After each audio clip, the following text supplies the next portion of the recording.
The Kryn Empire didn't expect much resistance. Earth was just another backwater planet with weak defenses, primitive satellites, and a chaotic system of nations always fighting each other. The Kryn had crushed harder worlds with a single strike. Earth would be easy. The first wave came silently, cloaked in black space.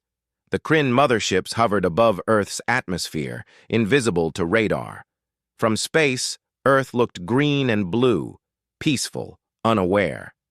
Commander Valzareth gave the order without a second thought. Drop the skirmish pods. Begin the harvest. They descended in waves, metal coffins filled with armored Kryn shock troopers.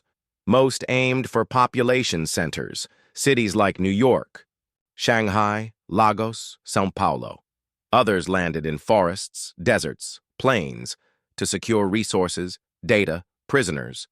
But within minutes of landing, the reports stopped. Valzareth frowned. A drop squad in Beijing had reported civilian capture, then static. New York squad, same thing. Then silence.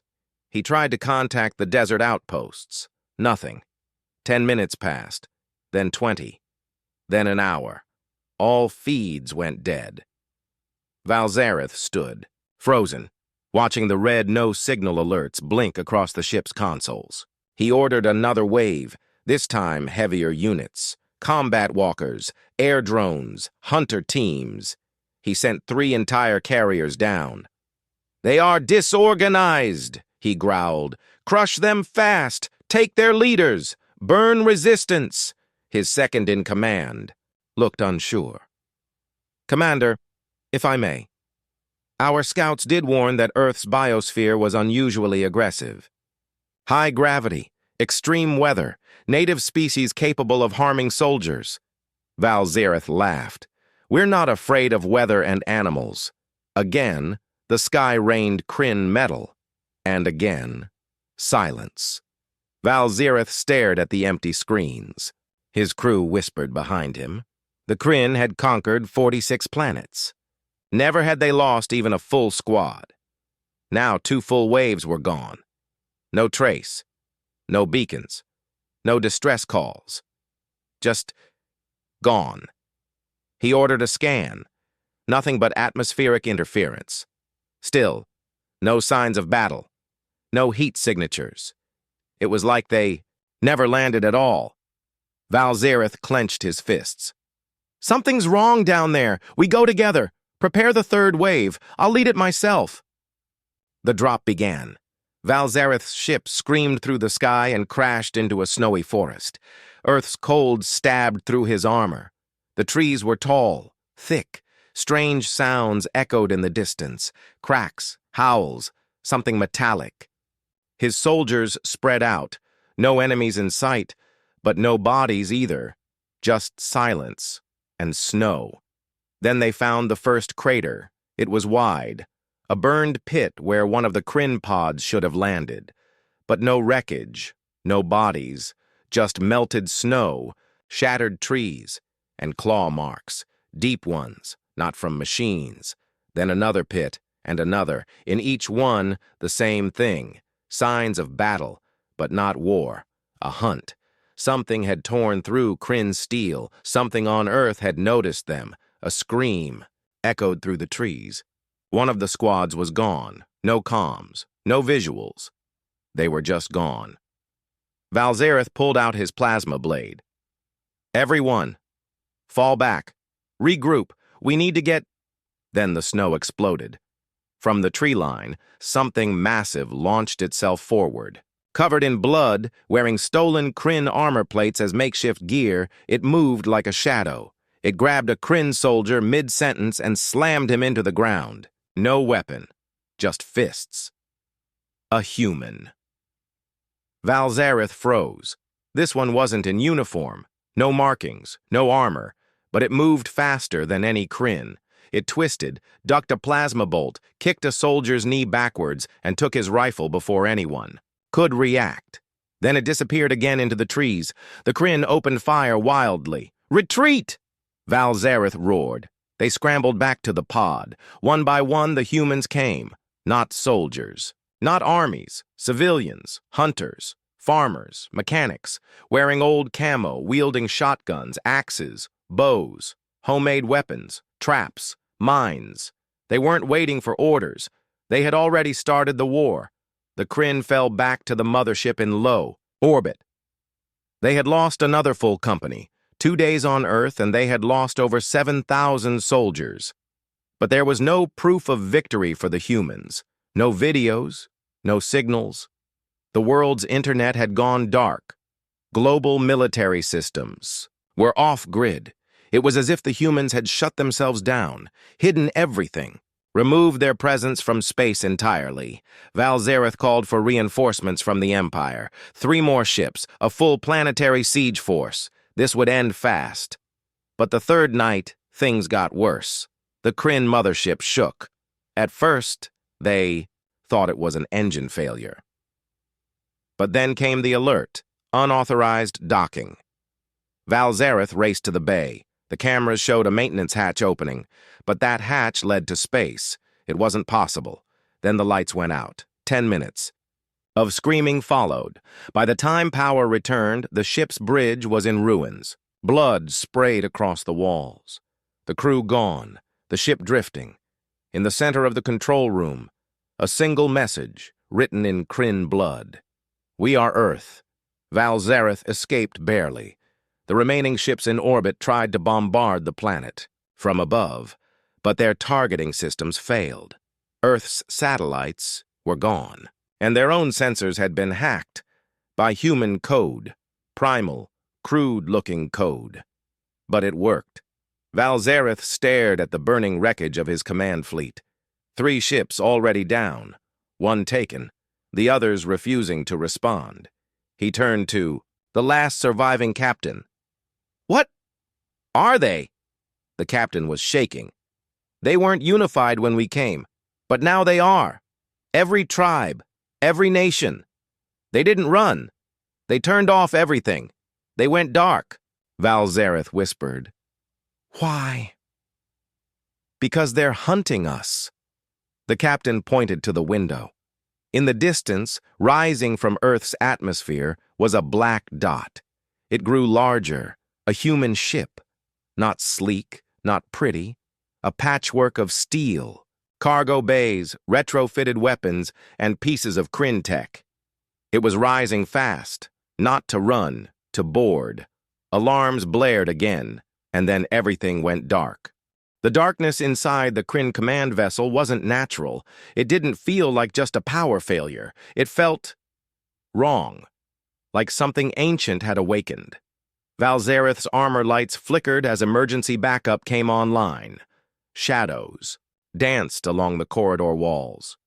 The air was cold, heavy. He drew his blade and moved slowly through the wrecked command deck.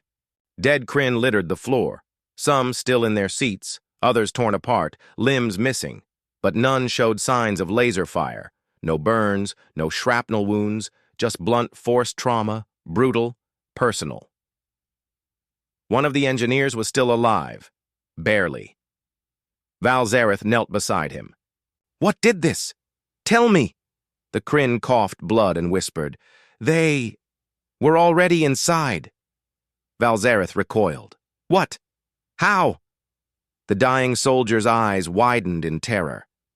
"They were waiting. They let us come." Then he died. The human boarding ship had no formal signature, no ID code. It hadn't hailed, hadn't threatened, hadn't even spoken. It simply docked using a hidden maintenance port the Kryn hadn't used in centuries. And once inside, it moved like a ghost, clearing the ship room by room, silent, precise, lethal. Valzareth tried to contact the other Kryn ships in orbit. Static. Then came a voice, not from the console, but from the walls themselves. Intercepted. Audio. A human voice. "We warned you." It was low, rough, and full of steel. "You thought Earth would be easy. You thought we were weak. But Earth is not a place. Earth is a species." Valzareth froze. "We are not like the others you conquered. We don't fight to survive. We survive to fight. You woke something ancient in us, something you can't put back in the ground. Then silence again. Valzareth's hand trembled. This wasn't just war. This was personal. The humans weren't reacting like victims. They were enjoying it. A transmission finally broke through, brief, garbled. It was from Ship 9, the farthest in orbit. "They're on board. Don't know how." Airlock sealed and still screams, explosions, then static. The other captains were panicking. One tried to break orbit. His engines didn't respond.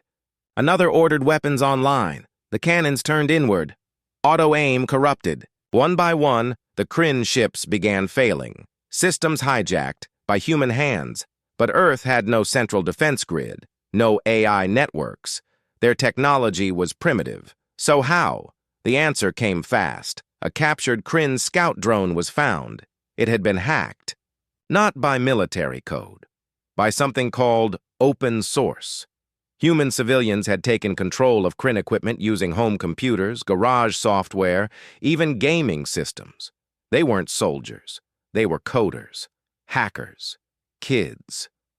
Valzareth stared at the data readout. "They're using entertainment devices to hijack warships." His aide nodded weakly. "We underestimated them." Valzareth snapped. "We humiliated them, and now they're turning our own ships into theirs." It wasn't just tech. On say. The ground, new reports were coming in. Grainy helmet cam footage from what few Kryn troops remained alive. Small groups of humans, 5, maybe 6 at a time, were wiping out Kryn platoons in hand-to-hand combat. Not with advanced weapons, with knives, axes, fists, and fire. They used the terrain like it was home turf, laid traps in the snow, ambushes in urban ruins, decoys and lures in places that looked abandoned but weren't. In one video, a Kryn soldier ran through an empty subway tunnel. His breath was ragged, his weapon shaking. A faint whistling echoed behind him. Then a shadow dropped from the ceiling, just a silhouette. The video ended. They called them the Ghosts. Not special forces. Not trained assassins, just humans who refused to die. Back in orbit, only 2 Kryn vessels remained intact. The others were either drifting, on fire, or missing entirely. Valzareth prepared to retreat, to signal the Empire, but the comms were still jammed, no way to call for help, and no way to leave. One of the bridge crew gasped. "They've launched again." Outside the viewport, dozens of human ships were rising from Earth. None were official military crafts. They were civilian vessels, modified cargo haulers, atmospheric jets welded with armor, space shuttles from museums made flight-ready. Again, each one had weapons bolted on, improvised, ugly, deadly. They were coming for them. Valzareth turned to his last officer. "How long until they reach us?" 4 minutes. He looked again at the rising swarm. "Then we die in 5. But they didn't wait. The Kryn ship's hull exploded inward, a shockwave of metal and fire. From the breach, a team of humans stormed the deck. Only 5 of them, faces hidden, weapons stripped from Kryn armories. Valzareth drew his blade, snarling. He swung, but a human caught his wrist mid-motion, twisting it until the blade clattered to the floor. The Kryn commander tried to roar, to shout something defiant. A boot silenced him. Then, for the first time, the human spoke directly. One stepped forward, voice distorted through a stolen Kryn comlink. "You brought war to our home." Another stepped beside him. "Now we're bringing it to yours." The humans didn't kill Valzareth. They captured him. The next footage the Empire received was a Kryn broadcast signal, hijacked again. It showed Valzareth, bound, bloodied, staring at the camera. A human voice narrated over the feed. "This is what happens when you underestimate Earth, when you mistake kindness for weakness, when you see scattered tribes instead of a united pack." The screen flickered, then went black. The Kryn homeworld went silent. No invasion force ever returned, and no one ever heard from Valzereth again. The Kryn Empire didn't take the loss quietly. When the footage of Commander Valzereth's capture reached the High Command, they reacted with fury. The Senate demanded retribution. The Empress ordered a full-scale retaliatory strike on Earth, one to erase the planet from memory. Not conquest. Extermination. They mobilized the Extinction Fleet, 200 warships, thousands of elite troops, planet crackers. The biggest force the Kryn had ever assembled for a single planet, and all for Earth. They thought it would be over in hours. But even before the fleet reached Earth, things started going wrong. First came the disappearances. A scout ship sent ahead to map the system failed to report in. Then a second, then an entire recon wing vanished mid-transmission. Their last message, static. Followed by a strange human voice whispering, "Turn back." The fleet ignored it. They passed Jupiter. Still no contact with their forward units. Satellites around Earth were gone. The moon base they'd marked for capture was already destroyed, burned out from the inside. Kryn tech remained there, but it was shattered and rearranged. One of the engineers reviewed the damage. "This wasn't sabotage," he said slowly. "This was a message." Carved into the surface of the base's main hangar, scrawled in scorched metal, were two words. "Come closer." Admiral Rixer, leader of the fleet, was one of the most feared minds in the Kryn Empire. He studied the data carefully, trying to understand how primitives could mount such resistance. "They're bluffing," he finally said. "No world can stand against this fleet." He gave the order. "Advance."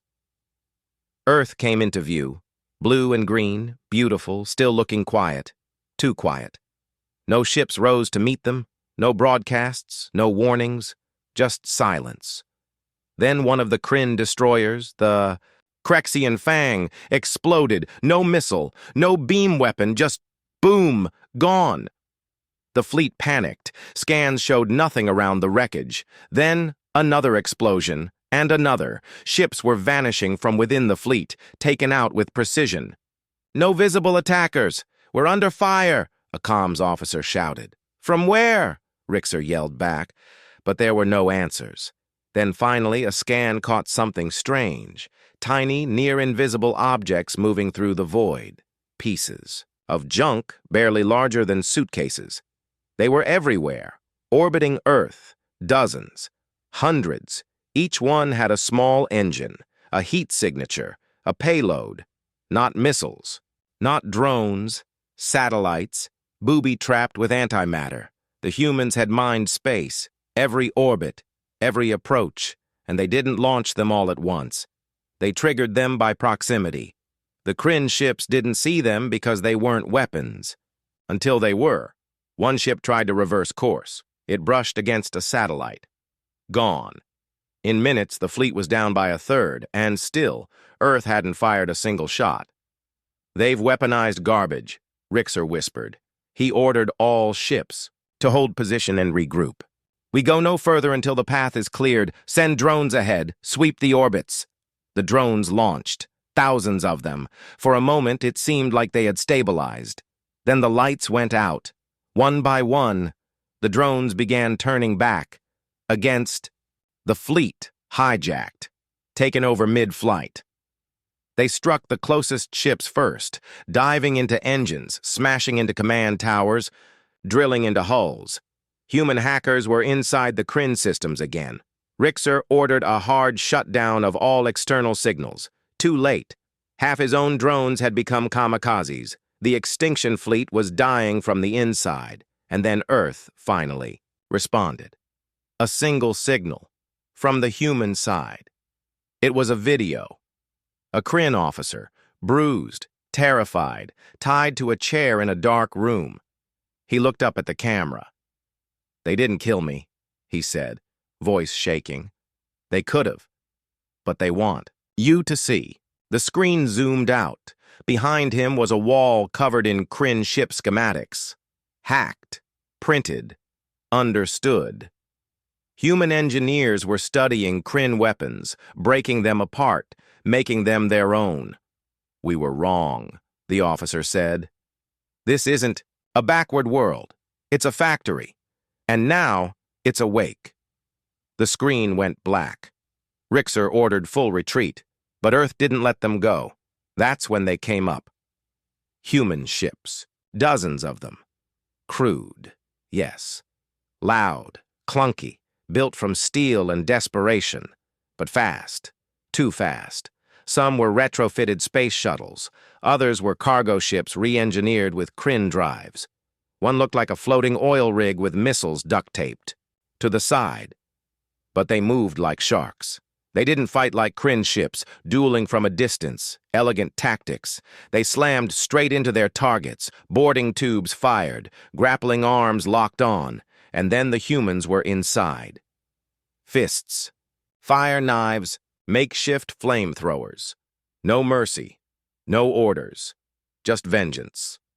The Kryn fleet broke, scattered. Some tried to flee to Mars. Others tried to cloak and hide. The humans hunted them down one by one.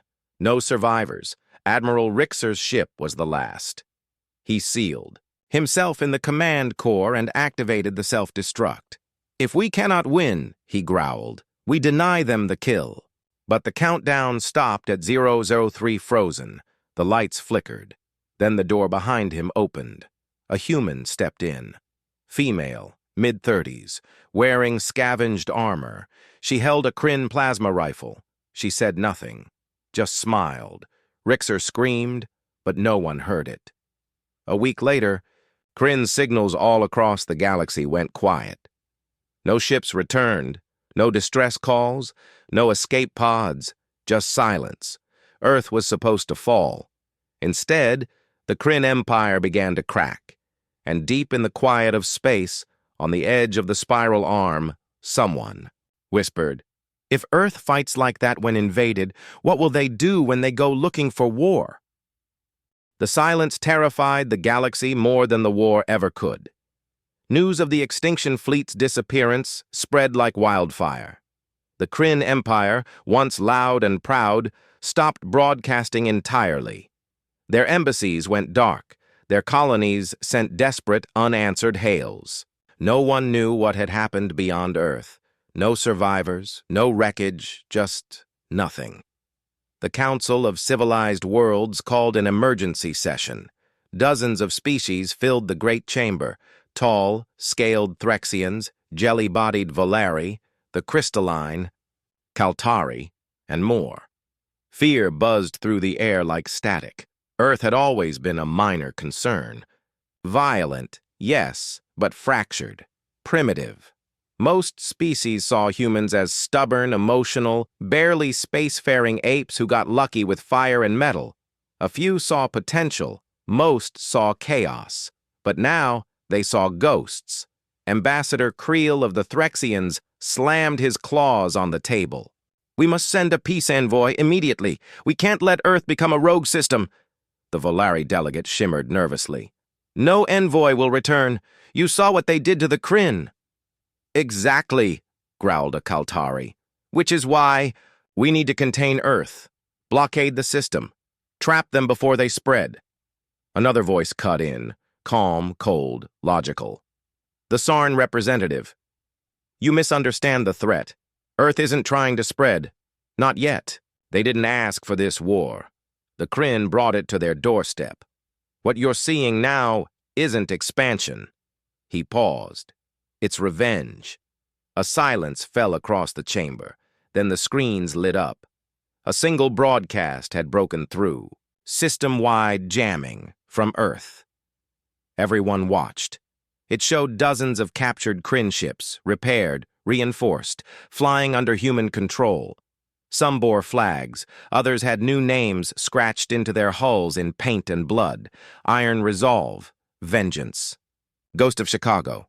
In the center of the screen stood a woman in military fatigues. Behind her, rows of humans, soldiers, civilians, engineers, armed and armored. She spoke simply. Her voice echoed in every corner of the chamber. "You came to kill us, To take our world. You thought we were easy." She took a slow breath. "You were wrong." A second human stepped forward, young, maybe 20, grease on his face, welding torch still hanging from his belt. "We didn't start this war, but we learned fast." Another stepped forward, an old woman with a rifle slung over her shoulder. "You called us savages? Animals? We were too busy surviving to argue." Then came a child, no older than 10, holding a data slate. "We built a fleet in weeks." The camera panned to space, revealing shipyards orbiting Earth, the Moon, even Mars. Massive cranes swung over half-built warships. Drones zipped through scaffolding. Human workers swarmed like ants, laying hull plates, wiring systems, loading torpedoes. "We didn't ask to be strong," the first woman said. "But you left us no choice." She leaned closer. "And now we're coming." The broadcast ended. In the chamber, no one spoke. Not for a long time. Then the Sarn delegate said quietly, "The question now is not whether we survive their war." He turned slowly, "But whether we survive their peace." Because something had changed in the humans. They weren't reacting in panic. They weren't lashing out blindly. They were moving methodically, thoughtfully. They weren't just building ships. They were organizing alliances, hacking into star maps, learning alien languages. They weren't rushing. They were planning, and that terrified everyone. Weeks passed. Ships that tried to enter Earth's system disappeared. Merchant vessels, spies, scouts, gone. Then a strange thing happened. Human ships started showing up on distant worlds, not attacking, just appearing, on Threxian outposts, on Kaltari moons, even on Valari trade stations, unarmed, quiet. And when approached, the humans would simply say, "We're just looking around," then leave. But everywhere they went, they left warnings. "We don't want war, but we're ready for it." They didn't demand tribute, didn't conquer, didn't colonize. They observed and learned. And they didn't hide. They wanted everyone to see. In one instance, a Threxian patrol ship tried to seize a lone human scout vessel. The human didn't resist. He let them board, let them take him in chains. But within hours, the Threxian ship lost control of its systems. Lights flickered, doors sealed, engines stalled. One by one, the Threxians went mad. Voices in the walls, weapons that turned off mid-fire, doors opening into vacuum, ghosts in the cameras. The crew abandoned ship in escape pods. The human was never seen again. The scout vessel disappeared too. Later, they found a message etched into the patrol ship's walls. "We are not trapped with you. You are trapped with us." That story spread like wildfire. Across the galaxy, fear of humans turned into legend.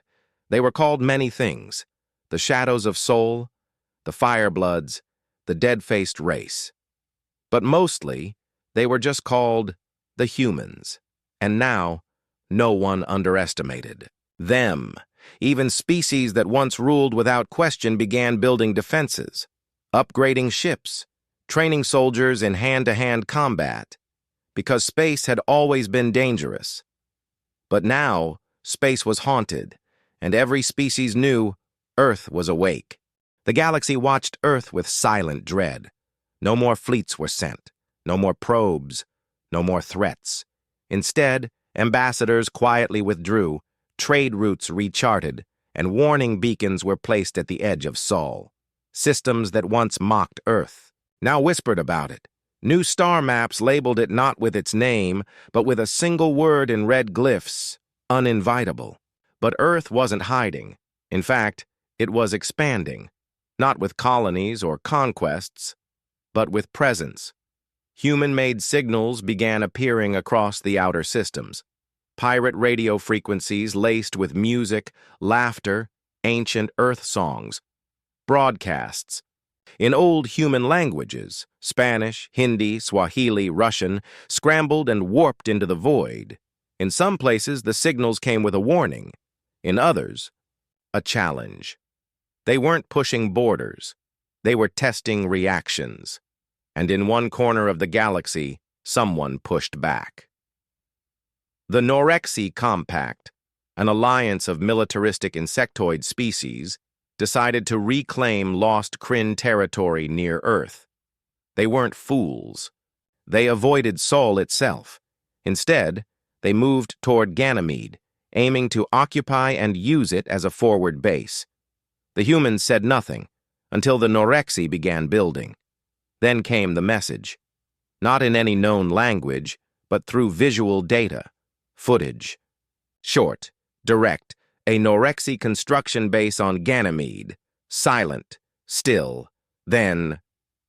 Something in the distance, walking toward the outpost through the ice, too large for a human, too slow to be a machine. It wore pieces of Kryn armor stitched together with Terran tech. It moved awkwardly, dragging something behind it.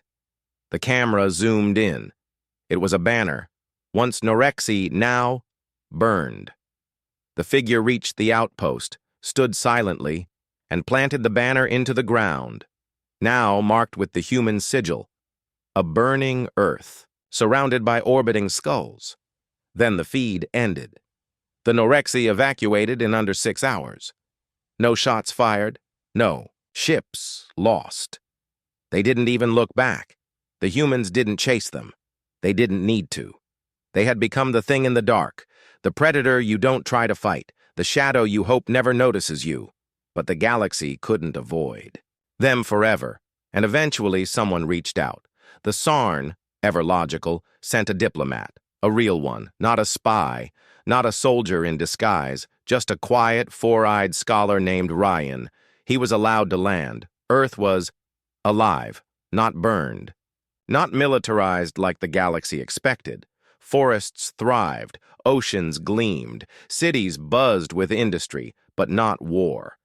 Humans lived as if nothing had happened, except the skies were full of ships. Hundreds of them, always moving, training, watching. Ryan was taken to a facility that once housed a shopping mall.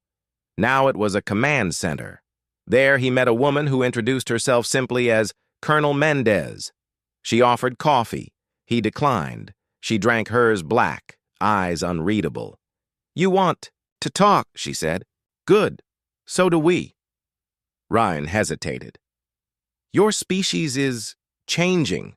The galaxy fears it doesn't understand your intentions." Mendez leaned forward. "You don't." "We want peace," Ryan said. "We gave peace," Mendez replied. "But no one believed it. Not until we fought back." Reen blinked. "Then what are your intentions?" Mendez looked out the window, watching a human shuttle rise into the clouds. "Do you know what it's like?" she said quietly.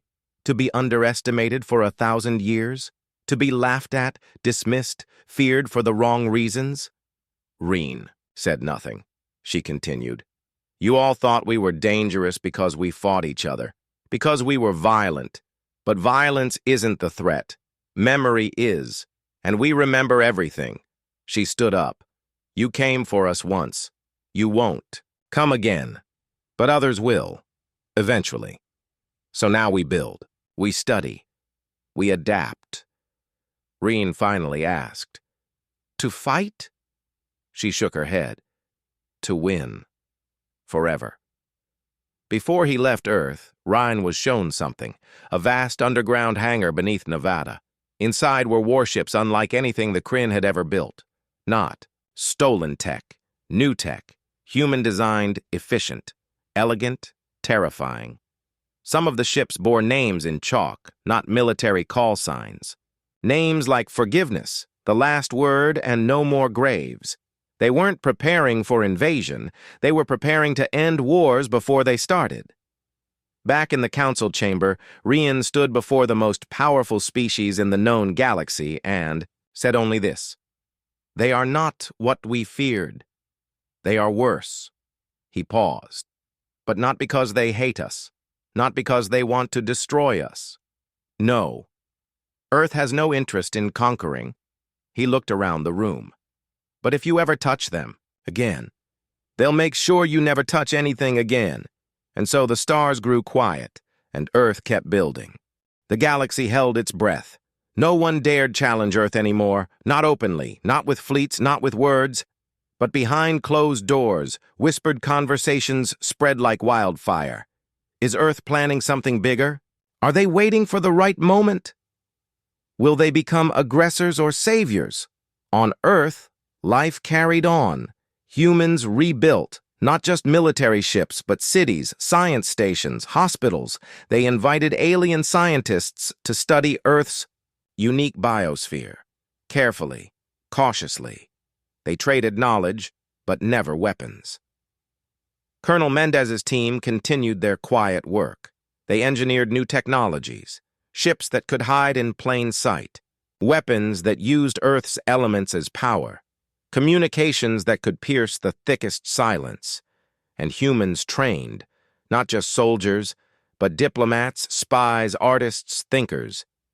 They knew the galaxy would come knocking again, so they prepared for everything. One day, a signal arrived, not from a hostile fleet, but a coalition of smaller species, asking for help. A plague had broken out in the Volari system, killing millions. Earth responded immediately. Ships full of doctors and engineers rushed through space. They landed. They fought disease with the same ferocity they fought war, and they won. The galaxy watched. The Sarn, Threxians, Kaltari.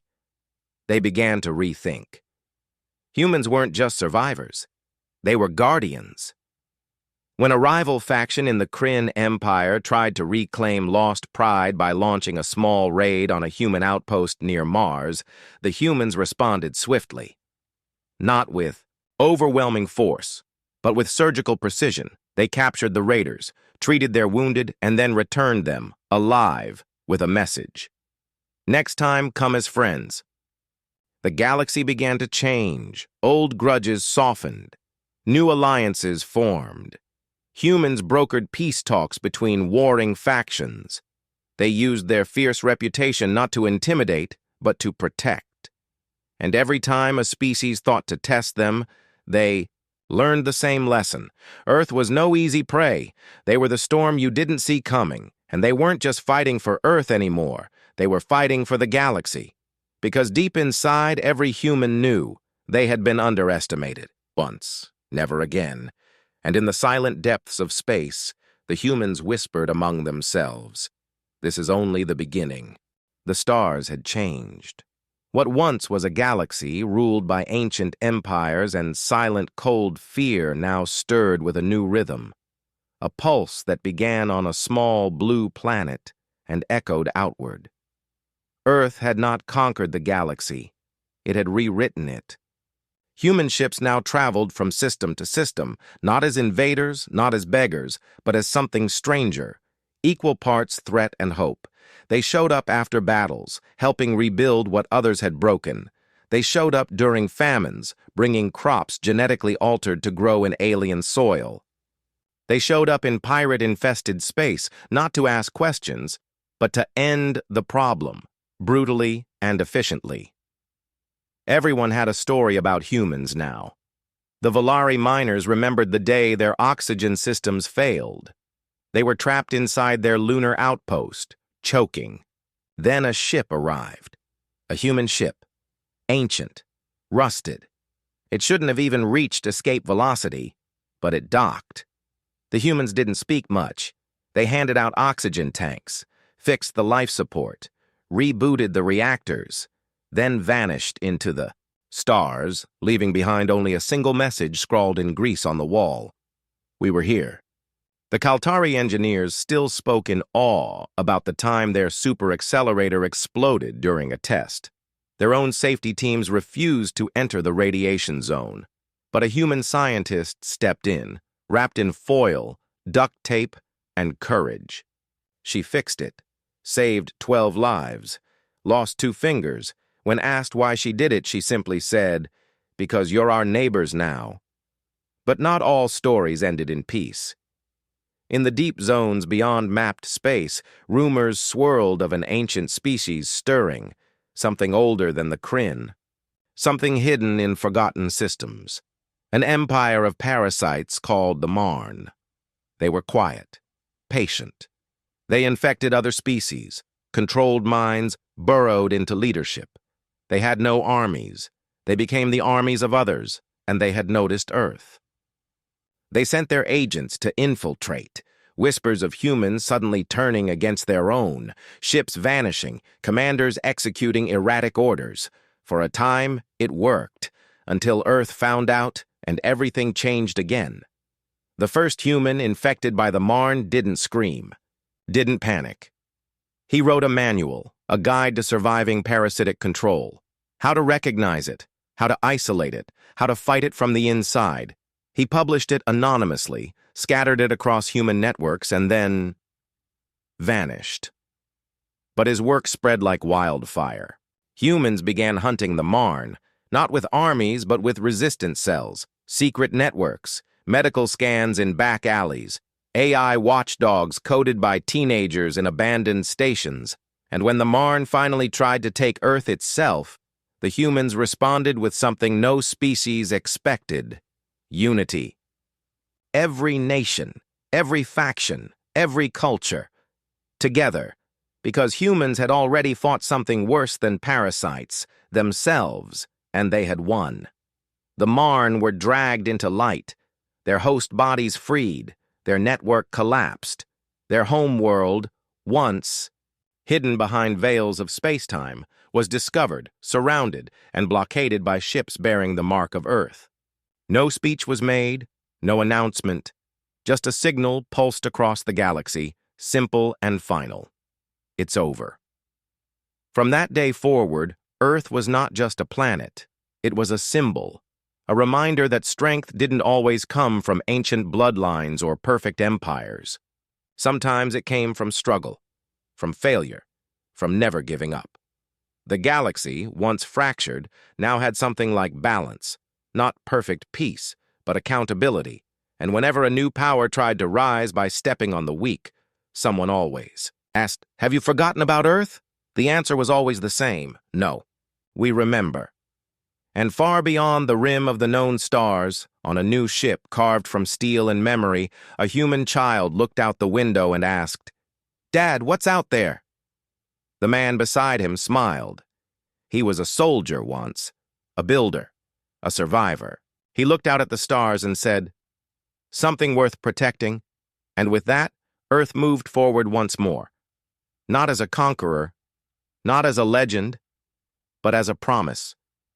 To never be underestimated again, to never run, to never forget, and to never stop fighting for the light.